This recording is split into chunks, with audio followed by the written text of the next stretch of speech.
Good morning, Jordi. Hey, good morning. Buenos dias. Buenos dias. How are you? Muy bien, gracias. Y usted, you too. Muy bien, gracias. También. ¿Ça va? Comment ça va? Yes. ¿Ça va bien? Ça va très bien. Et toi? Ça va bien.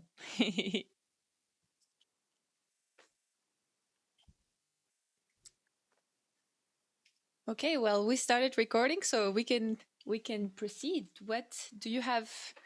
Well, welcome first. Welcome. Yeah, of course. Welcome to Grace Across Generational Healing. I'm not a radio or a or a TV show presentator. I've never been. So yeah, we are here, David, Jordi, and I, and we're going to talk about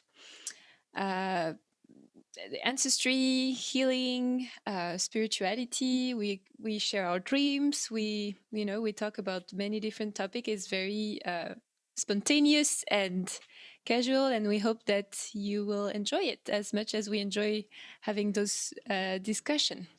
Yes. You know, I'm one of the fans of this this process, because when I listen to our recording the next time, I am so happy and inspired. That's so beautiful. That's beautiful. By what you say, you know, what we do. You look radiant today. Thank you. Yes, you do. You were going to say something before I interrupt? Yeah, well, I wanted to say if one of you has an idea on what to start. You had an interesting dream last night, apparently, so I don't know if you want to share a little bit, or you don't have to, but maybe I'll wait to see where the conversation goes, and yeah. if it feels like it, I will share it. Okay. I was just looking at my dreams. I had interesting dream too. I was singing in my dreams. But my voice was broken when I was talking, and I could only sing very beautifully, and I would sing like the Maria Callas, and I would sing Carmen. You would sing like Maria Callas? Yeah, and I was in a tramway in Paris, and in the suburb of Paris, and going to Intramuros, the downtown. And I was asking the driver when I was supposed to, what station I was supposed to stop to take the subway to go in Paris, and he told me that the name of the station was Carmen, which doesn't exist. I don't think there's a station named Carmen in Paris, but so yeah, and then so I was asking that to him, and my voice was broken. But then I turned from him because the driver was behind me. I don't understand all of that, and I looked before me and I start singing. I don't know the reason. I start singing Carmen, and it was perfect. My voice was, as soon as I reached a certain state of, or I don't know how to explain that, but a certain projection of my voice, it would be super clear, and I would sing like an opera singer. So it was very interesting. I'm not acting as a dream interpreter now. I'm acting as little David Rumi, sometimes a little more than little, sometimes. And I think that it would be nice if we responded to the dream and see how you feel by your singing first today. And I know you might need to warm up a little bit, but how does the idea strike you? Yeah, I might need to warm up a little bit. Maybe talking is a very good way to warm up, because once you've learned how to exercise your voice, my beautiful teacher that I had this past few weeks told me that it was very good to warm with, when you have the techniques, then you can you apply them when you talk, even when you don't realize it, because there's something that is clicking in your mind. So maybe we can just proceed and have a little start talking a little bit, because we didn't talk too much this morning yet, because Jordi was writing his big interesting dream that we have a good teaser now.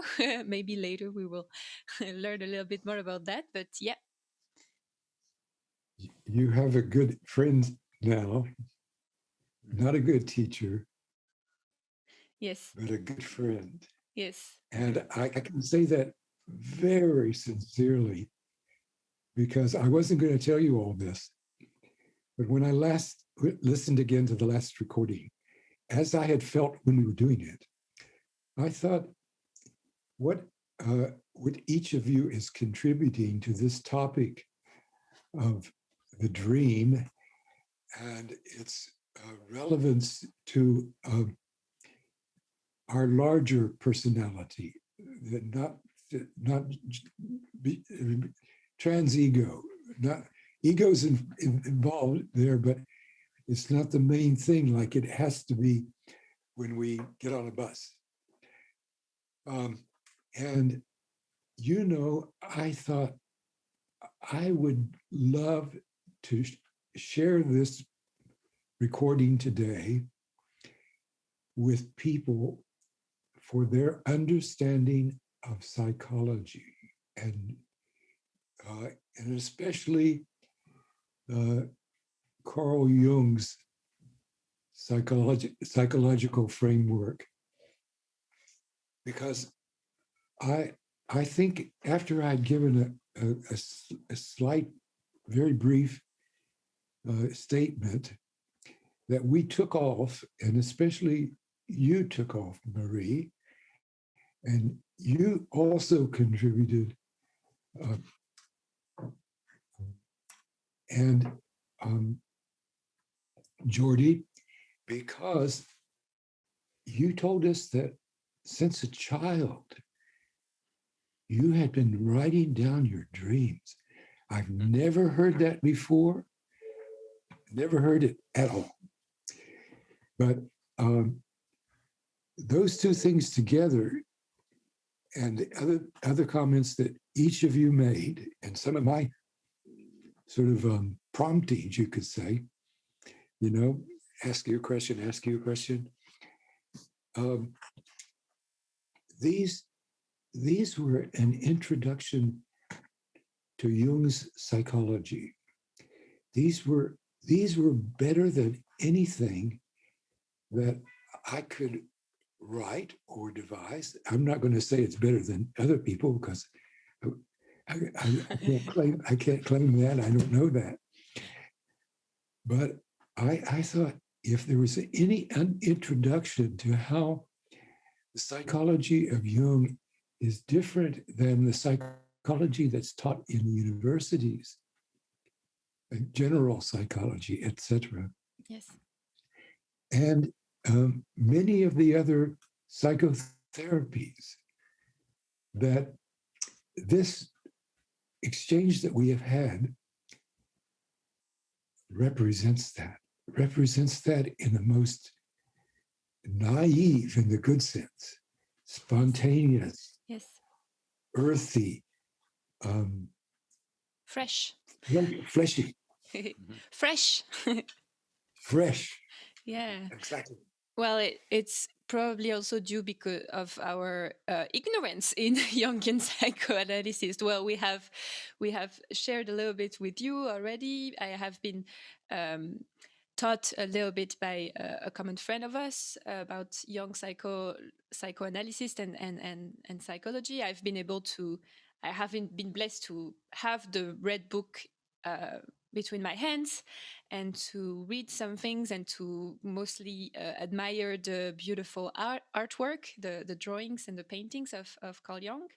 So, but probably the freshness of it and the spontaneity of it is because we are learning and we come from we're probably I think Jung is where psychoanalysis meets spirituality and religion or faith.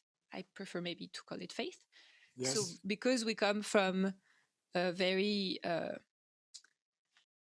well, I'm gonna speak for myself, but spontaneous maybe or very intuitive philosophy. I think I can call myself an intuitive philosopher, which is kind of, I think we all have that in us, or we can, you know, well, no, because you have people that are very mathematically minded, and I am just more probably artistically or yeah, philosophically minded or literally minded. I don't know how exactly that can work, but yeah, probably the fact that we have strong faith, or we are, developing faith in a sense, and quite deeply. And I think artists are beings that are rather very sensitive, so they're connected to their inner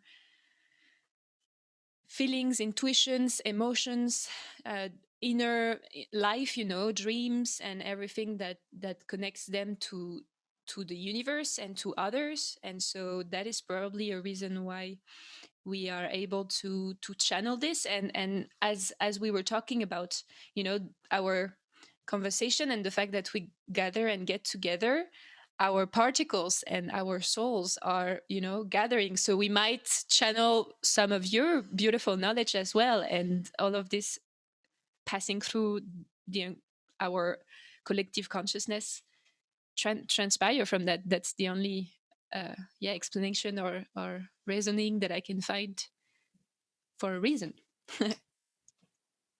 Thank you so much.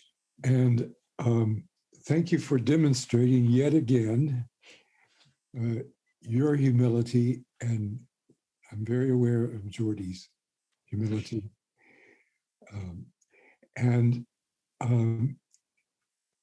you see, that's why I use this word naive. It's a terrible word.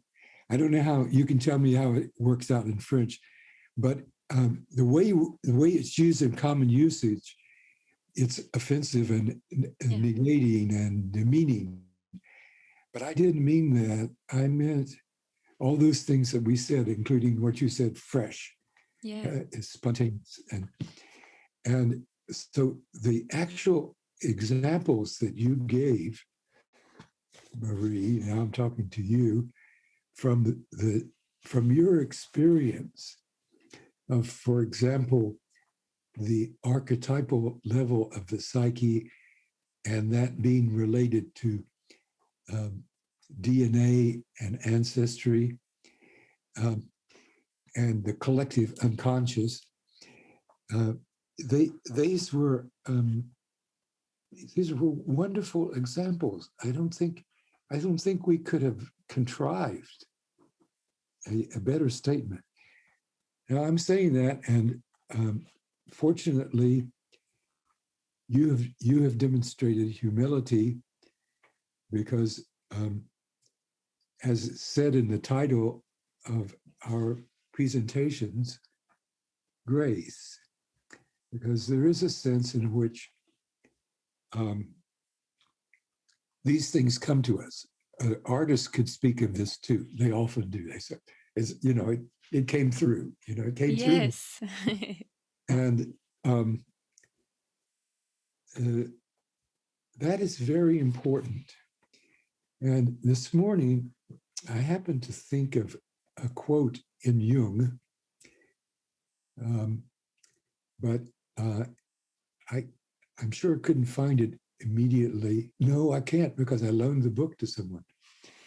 But in effect, Jung wrote to a woman, and he said something, and this is going to be according to my memory.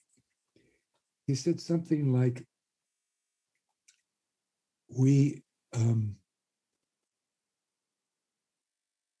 we're confronted with our life, we come to something that's like a beneficence in the universe. Now, this is a very strong statement, a kindness, and the unconscious is both kind and it would seem sometimes its effect upon us is cruel because it can be negative. It's positive and negative, both. And but this statement is one of the most glorious statements in all of Jung I've read. It was in a collection of his letters. Now, I'm not going to be able to give you the details of that today, but maybe in a subsequent talk, I can do that because it would take me too much time today. But isn't at some deep level, that is my experience, that in the worst of conditions of myself, in the darkest places, in the abyss, that spontaneously from the soul or the psyche comes something that is healing and restorative. And I could give you a reference to that. And maybe this will substitute today for the other. And this is from Jung's volume, Mysteria Coniunctionis. Mysterium Coniunctionis. Mysterium Coniunctionis. And there he talks about a Greek word. I cannot say the Greek word itself, but he's been talking about the self-burning of the phoenix, right? Yeah. Self-burning of the phoenix. It corresponds to Christ's self-sacrifice, the ashes to his buried body, and the miraculous renewal of his resurrection.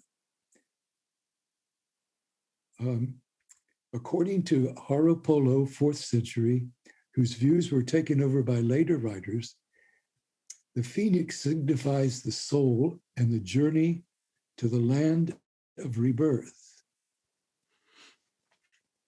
It stands for the long-lasting restitution of things. Indeed, it is renewal itself. And now I'm going to use this Greek word from the quote. It's always been quoting. The idea of the apokatastasis, or restitution, Acts 21, and the reestablishment in Christ, Ephesians 1:10 DV, may well have helped the assimilation of the phoenix allegory, quite apart from the main motif of renewal. End of quote. And that's from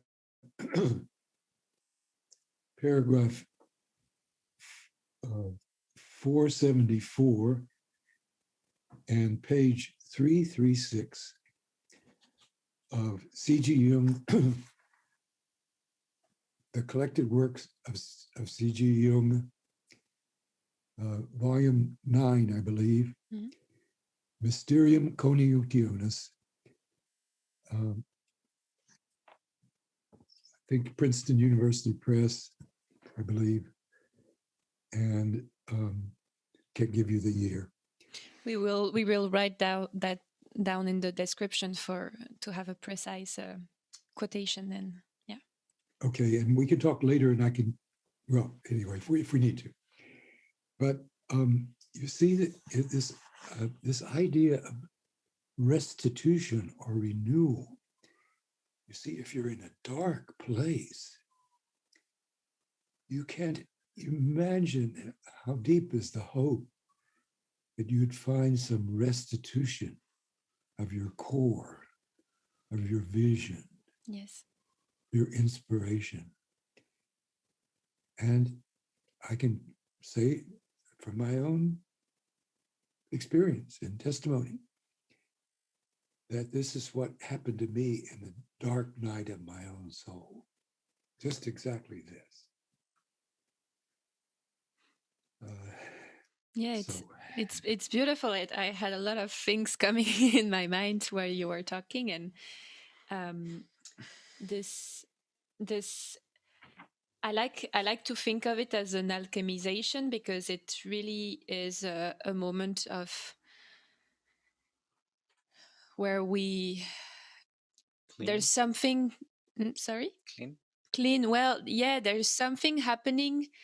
I see it kind of as a wheel of light that would, from inside, um, once we've really experienced the dark and we've been there, in that place of darkness, because the very fact that we are alive, there's only two things that can happen: death or renewal, or the light can come back in and we can alchemize that darkness and just being reborn from it and renewed from it, and this is, yeah, and get to the next level, because we don't come back to where we were before the darkness.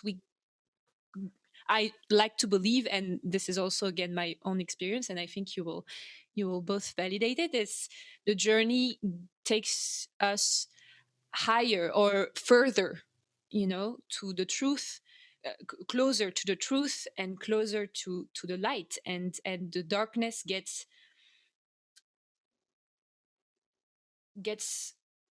less Mild. yeah, have less voice in our life. We can find more resource and get more to that state of peace, and I think that's something that Christ really brought to us, that peace, that inner peace, that we are redeemed by his sacrifice. This is something I've been studying, and it's interesting that you're talking about it, because I've been translating a book, and in the book, it's the experience of a chaplain. I've translated it into French, and she gave a lot of testimony and of witness. She was chaplain in a veteran hospital in the U.S., and for 3 months when she was younger, the Lord put on her heart to read Romans 6, because she had a doubt in her, and she was in a dark place of fear concerning her salvation and her relationship with God, because that's also how the darkness likes to play on us, with fears and with those emotions that are negative, to make us believe false things and make us believe lies that are keeping us away from the truth of the light and of God. And so she had in her heart for 3 months to reach the chapter 6 of the letter to the Romans, and she kept reading it again and again and again. And during 3 months, every day she read it, and every day she would not see anything, and nothing would come. And the very last day, the 90th day, she said, "Okay, God, this is the last time I'm reading it. I don't see what you want to give to me with that, but I tomorrow I will pick another passage." And so in this passage, I'm gonna read just the beginning. It's very telling, and it's very beautiful how the lights here really in her, and I think in a lot of people it can be true too, of Christian at least. It can really mild and calm down and break the false the lies that lies in the dark. mhm. And so it's, what shall we say then? Shall we continue in sin, that grace may abound? God forbid. We who died to sin, how shall we any longer live therein? Or are ye ignorant that all we who were baptized into Christ Jesus were baptized into his death. We were buried, therefore, with him through baptism into death, that like as Christ was raised from the dead through the glory of the Father, so we also might walk in newness of life.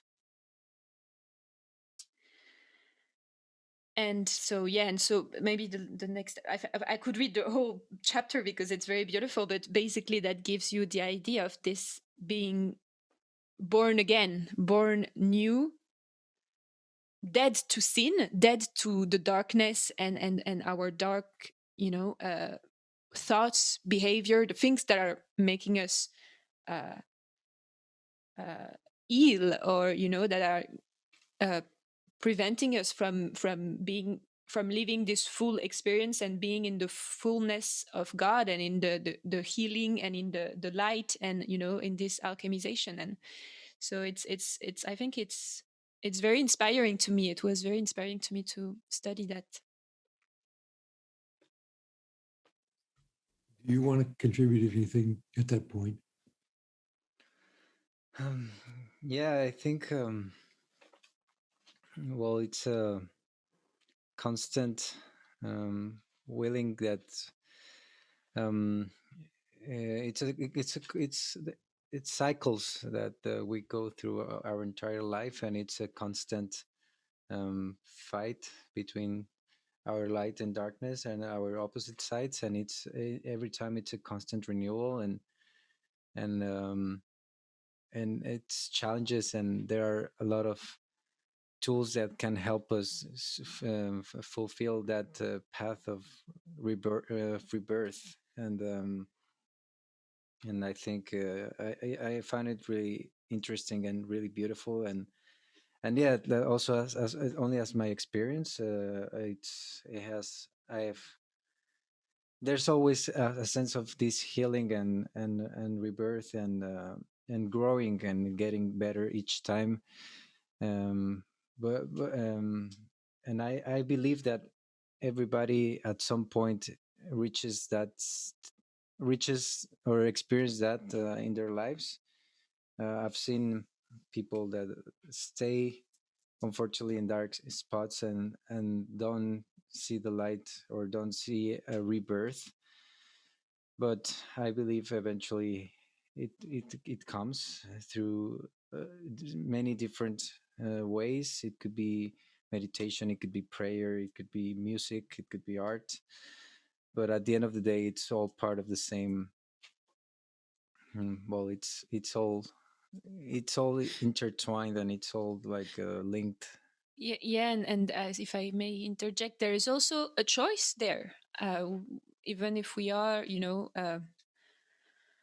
uh, influenced by the elements of our life, and that we experience darkness probably only to be able to have more and more that balance and face more and more these dark moments, or these difficult events in our life with more abilities to step back and keep that balance and stay in our light. I think that's the ultimate goal, or we want to reach that state where we can keep that peace, that inner peace, that and have that equilibrium on it. And there's also a choice of once we've experienced the darkness and the light, always, I think the light always come to us in the darkness, and it's then a conscious choice to see it, to embrace it, to alchemize it, to go from it to a, a better state of the soul, of the mind, of the body. And there's also the other choice, I think the choice of losing hope and faith and looking only and taking things as a fate that would be dark, and just it's also a choice that we can make because we have that free will. And I think that's it takes courage also, and and humbleness to decide that, to understand that we don't have we can choose the light, and and the world doesn't revolve, around us, and we can, if we choose to not see that everything happened to us, that we, like that victim mentality that can be very destructive, of I am in the dark, therefore there's only darkness, and dark is everything I will ever experience, because um whatever excuse or reason. No, there's a leap of faith, something that has to be um, consciously chosen at some point. You can, it arrive at some point that you can make that conscious choice, because you have seen enough of the dark and the light, and then you can, I think, from there really get that renewal uh, beautifully. I don't know if the cycle continues throughout all life in the same extent. I think at some point there's a balance coming from that choice. Hmm. Well, I think. Well, I don't know what you both think, but I mean, it's always a point of balance, because I think probably also too much light can be like too much for somebody, or it can maybe be a little. So that's why it's like there's always darkness that at the end, like that's why it's also, I think it's I don't know, like constant cycle of renewal, because you need to be in a middle point of balance and equilibrium, because either extreme can be too much.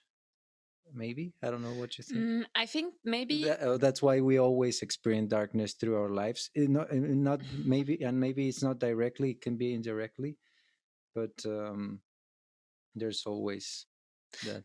I think that has to do probably with the essence of the flesh, and the fact that we have uh, physical bodies that are uh, that have a certain density, and that are maybe have a dichotomy, or such a difference with the nature of the soul, that this is why there's this equilibrium in that experience of darkness. But that's a very profound and deep subject, because I mean, I think if we go very deep theologically on the nature of human, and how we were created, and why did we fail to darkness, and to suffering, and to sin, it's a very deep journey, and it's a question also of faith, and of belief, of the system of belief that we embrace or not. So I don't know, David, what are you thinking about? Well, I'm thinking about those people who may be listening to us now, and there's something I would like to register, and that is the fact that in our culture and in our uh, rationalistic and reductionist view of the world, um, some things will be experienced as off-putting. Words like faith, God. And I want to just make a note here that my life has been lived under the rubric of psychology and religion. This was the program I majored in at Union Theological Seminary in New York, program of psychiatry and religion. And it's been the point of all my research, in a sense. And there are certain things I can tell you from Jung that will indicate that this is not psychologizing religion. This is not reducing religion to modern scientific terms like the collective unconscious, etc. And there are ways in which I could demonstrate that this is the case. But this takes us further into theory. And I wonder now, maybe we'll come back to it. But I wonder now if Marie, if your voice is warmed up. Yes, totally. Would you please sing for us, Marie? Yes, I need to think about what could I sing? Could you bring me a little bit of water, please? Yeah, My sure. love? Thank you.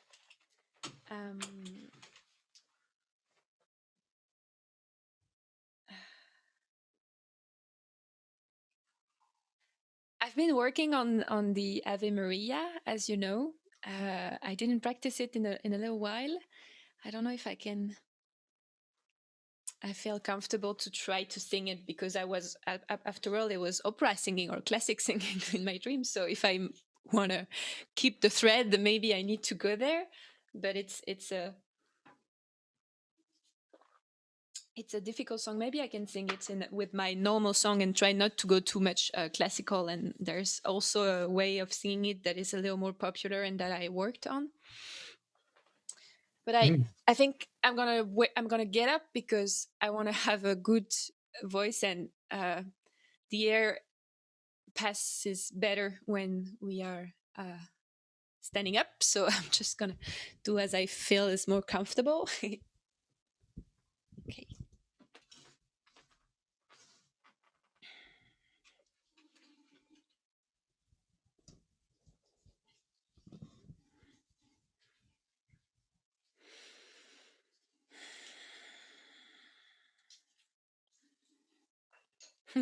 And now I don't remember the lyrics.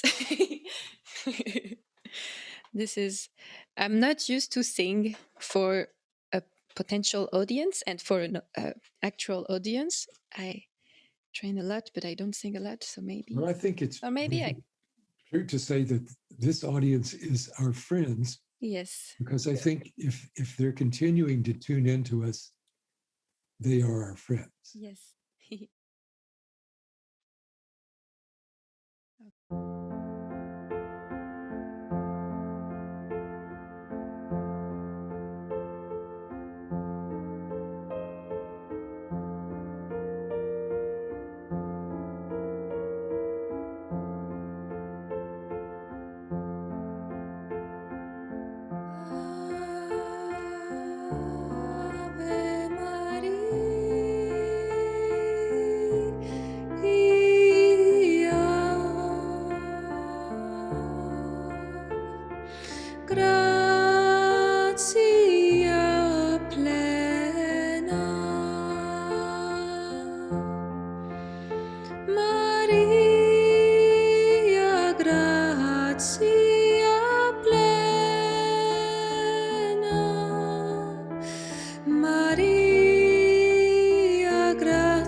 Benedicta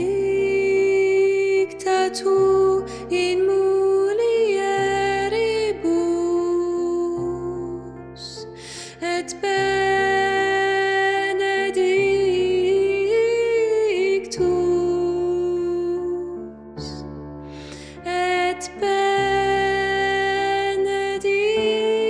fructus ventris tui, Iesus.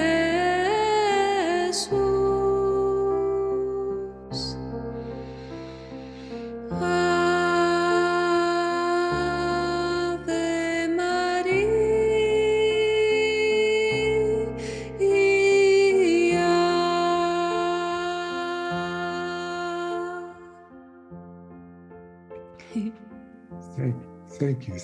Thank you.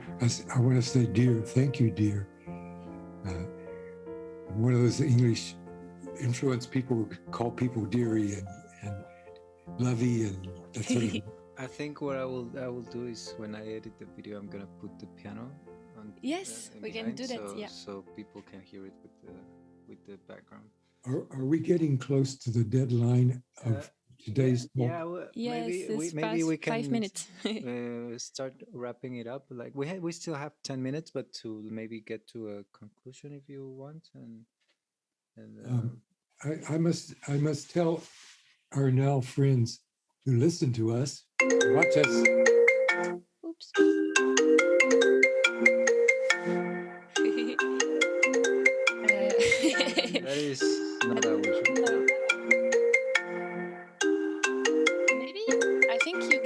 on the red button. Is there a red button? Oh no, it stopped. Okay. Yeah. Well, that's another tune. Let's compare those two tunes. Does the second tune do anything to you like the first tune? I don't think so. There are interruptions. And so I forgot exactly where I was going. And maybe that's a good thing. You wanted to say something to our friends that are watching us. Oh, those of you who have a kind of reaction to religious words, in this case, Christian words, but any religious words, even spiritual words, bear with us a little while, because we're going to, among other things, we don't have a plan for this, but it will evolve, that we will show how a view of the soul in terms of psyche and in terms of especially Jung's psychology, we are able to give expression to these realities that people of faith and spirituality easily apprehend, but we will be able to demonstrate that they have a correlation in psychological experience. Yes. And that has been demonstrated empirically. Yeah. And we'll be able to do that. So bear with us a little while. Yes. And let us evolve. And with that, I would just thank you, Marie, for your song. And I loved hearing it. I have my own recording of it, but now I have you visually in the recording. And this, after all, was the first way that I met your soul. Because yes, I had been working with you on translation of my poems, and I had a sense of you, of what you were like. But when you sang, and you sang in a most, in a way, I want to say, unfriendly to the deeper parts of life conversation. It may have been necessary conversation. It was practical. There were differences of opinion. There are lots of views and lots of talk. And this was a way of coming into an encounter with you, the human being, and with your sort of second level of being, your core, your soul, your psyche, your beauty in that sense. And so after that, our relationship flourished. And I know Jordi will understand that I'm not speaking to you in any romantic way. This is just language in its essence. And it doesn't have the innuendo of the other. But it does. Maybe this will be true of our readers or our listeners today, that they will become in contact with the person who has this voice, the husband who supports this person, and the friend who has spoken about his reaction to her. And maybe it will, maybe it is a good place to end for today. What do you feel?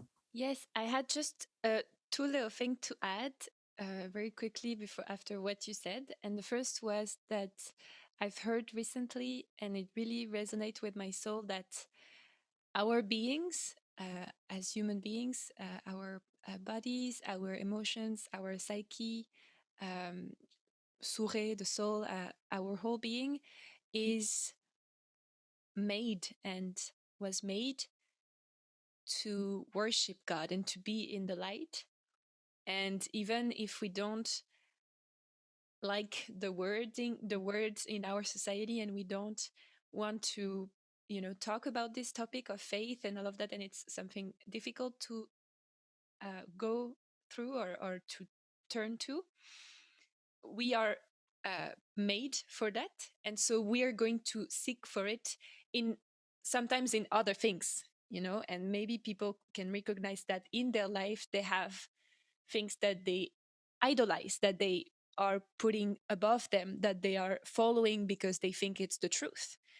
And uh, it happened to be because of our essence. We are created to seek that light and to find that light. So we are going to seek it in, we don't want to call it religion because we associate that with negative things, which is a very, we can very go deep in that because it can be true in some matters, and I don't want to go there, but now, maybe in the future.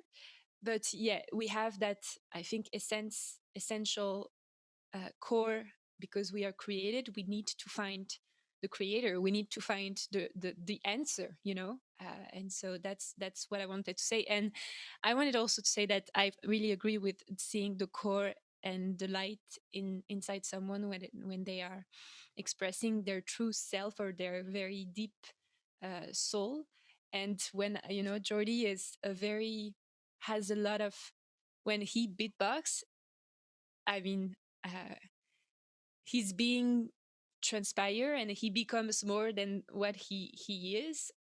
Not, I don't want to say it like that, but there's something happening that shows things that he doesn't show when he's just talking, or and his true self is really powerfully expressing through his beatboxing. So I really agree with that. And next time you will beatbox.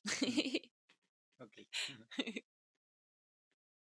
And thank you for listening, and thank you, David. It was really lovely again. And have a wonderful week and wonderful day. Yeah, and guess we'll see you in 2 weeks. And thank you so much. Thank you both so much. Blessings, blessings. Blessings. Bye-bye. Bye-bye. Bye.